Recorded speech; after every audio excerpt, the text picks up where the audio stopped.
First Nation and Native American Reservation Sightings, Part 1, Indian Reserves and the Hairy-man. Our Indian devils, Oma and Omaha, are Indians who for some reason or cause leave the tribe and go far away into the lonely mountains and into the depths of the forest, where they live near the streams and places almost inaccessible. In their loneliness, they roam through the forests and over the mountains like wild animals of prey. They forget the language of their mothers and become something like wild beasts, fleeing from the sight of human beings. Lucy Thompson, Yurok Indian.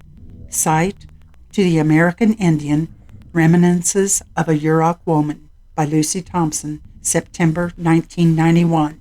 In some Native American and First Nation regions, the Sasquatch is part of the essential backdrop of their culture, an innate part of their very existence.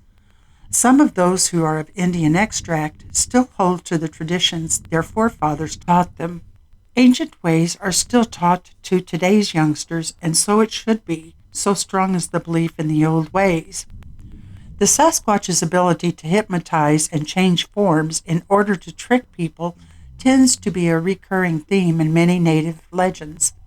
There are subtle differences in regions, but several mannerisms persist in Native philosophies. Characteristics such as the giant size of the Sasquatch seems universal: living in the mountains, nocturnal, hair-covered, whistling to communicate, stealing food, kidnapping people, and or having been killed by humans persist in Native belief, philosophy, and in their folklore.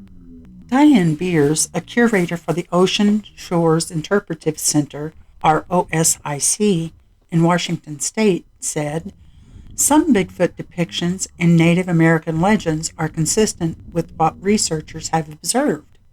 She worked at the center for years and has read many books about Sasquatch with varying accounts from eyewitnesses and reports submitted by anthropologists and other researchers. Beers apparently keeps up with published reports, especially those with photographs of alleged hair and bone samples, nesting areas, and footprints of the elusive creature. The OSIC Center has plaster cast copies of a footprint discovered by a Grays Harbor sheriff in 1982 from an area at Porter Creek, about halfway between Elma and Rochester, Washington State.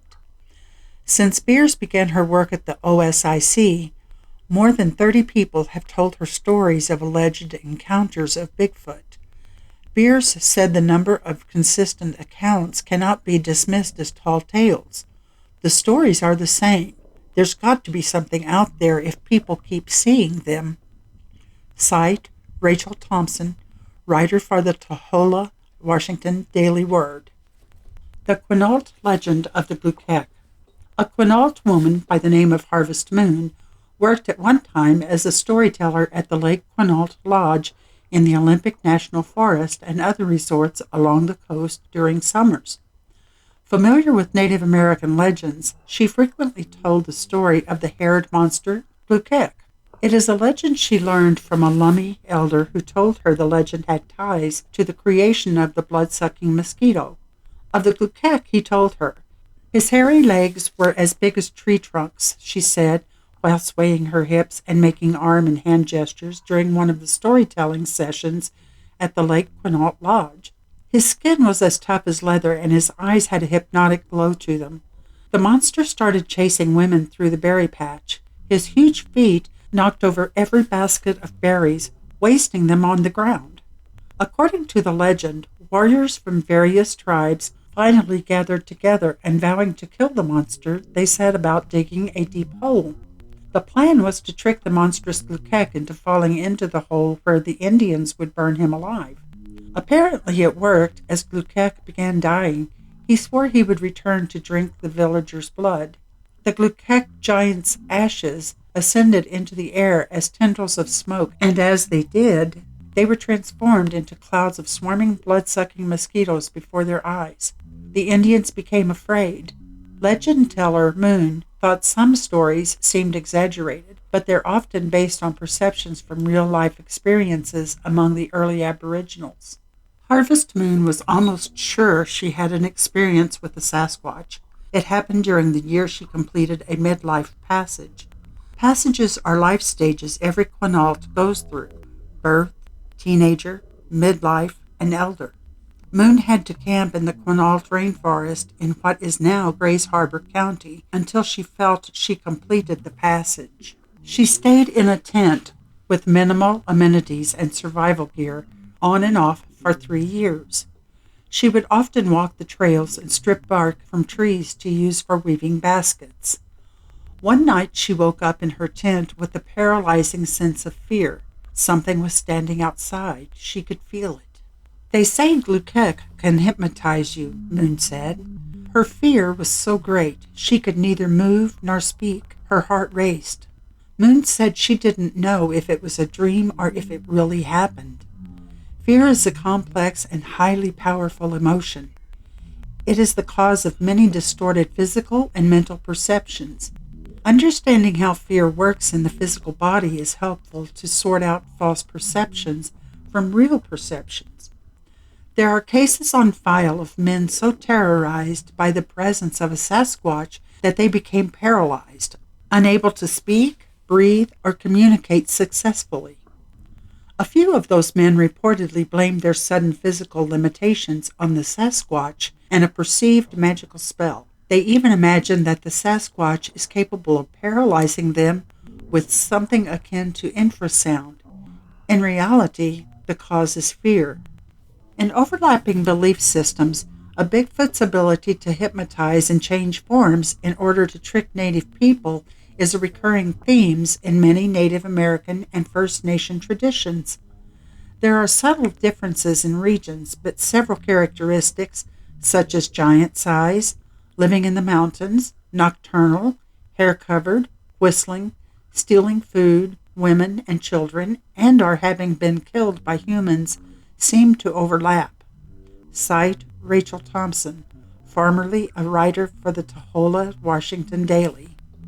The skeptical person, for the most part, disassociates from any reality that a wild man could still be living primitively alongside civilized man. Only in North America is Bigfoot viewed with a disbelieving eye, and only in the United States do so many attempts at deception and outright fabrications and hoaxing occur. There are many counterfeit photographs still generated through software like Photoshop. Others are done with a more technical CGI computer graphics, causing the once reliable photograph to be put in question time and time again. YouTube is full of costumed imposters, some of them quite realistic and impressive for those individuals who haven't seen the real thing.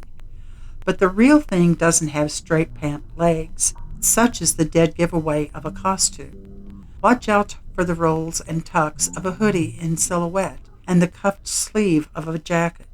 Notice the short stride. Tiny steps are man-made and not typical of the Sasquatch ambulatory propulsion. If there is no definition in an image, if you have to red circle or point out the subject, it is of no value to research or science. It isn't productive, nor does it advance research when people waste time excitedly explaining dark shadows or Rorschach blob squatches. Luckily, the complex technical work film analysts are capable of doing today is so sophisticated that all CGI and Photoshop attempts at hoaxing Sasquatch footage can be easily detected. Computer hoaxing is at an all-time high, but it really fools only the research novice. It never fools those of Aboriginal extract or those who have seen the Sasquatch. The history of the Sasquatch has always been there. Believe it or not, hairy hominids were considered to be perfectly valid former inhabitants of Europe up until the 15th century. Ivan Sanderson pointed out evidence for this in Things by listing the depiction housed in London's British Museum, appropriately called a drollery, in Queen Mary's Psalter of the 14th century. Cite Tudor of England, reigned 1553 through 1558. The image in her psalter showed a very hairy, wild man with perfectly human hands and feet, pursued by one dog and confronted by two more. Its depiction is in the form of a hairy, upright walking man, not ape. As Sanderson points out, apes were not initially well known and certainly not representative of the Sasquatch. Bigfoot research has been appallingly misled by the ape theorists for 45 years and further embarrassed by senseless, mystical, or alien claims. Cite Ivan Sanderson's Things, 1967, Chapter 8, pages 80 through 93, and definition for Psalter, Queen Mary's Book of Psalms, Liturgy.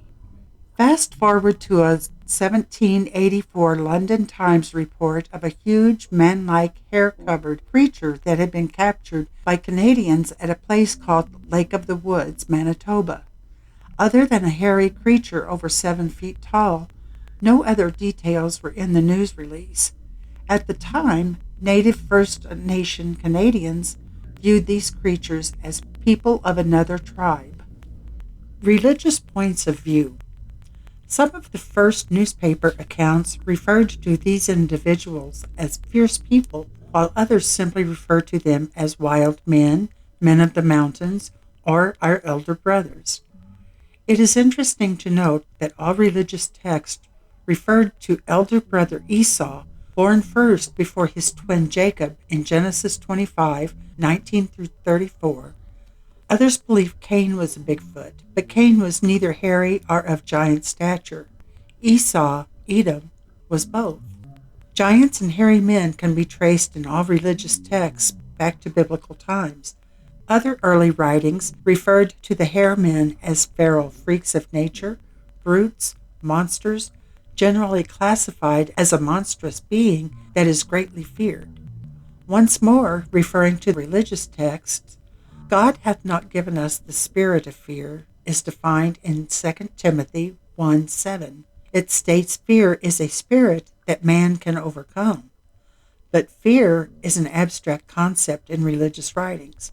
Fear can be an evil spirit, or it can mean reverence and respect as defined by the Jewish definition, e.g., fear of God, which also implies an understanding of the greatness of God.